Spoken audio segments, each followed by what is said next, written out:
定，本來敗類就以為定，原來只係隻吸收的圈，本來以為一定是圓圈，原來是一條鹹圈。一聽水歌，應知已經真，甲蟲成晚有得震，河馬成晚冇得分，兩隻敗類有得震就冇得分。零發幾句話就縮晒頭，挑戰就不敢以水歌戰，床板發聲音為真，一晚5次照夜了，點知變成失咗禁，想做網紅點知做敗類。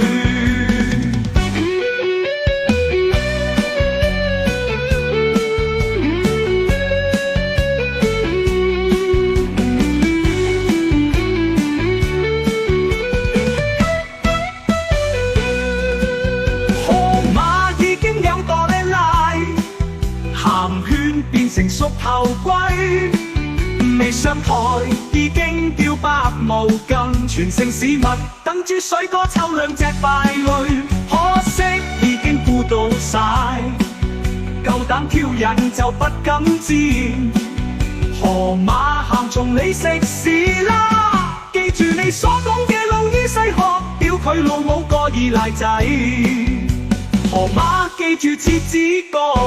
水歌一拳要敗類歸西。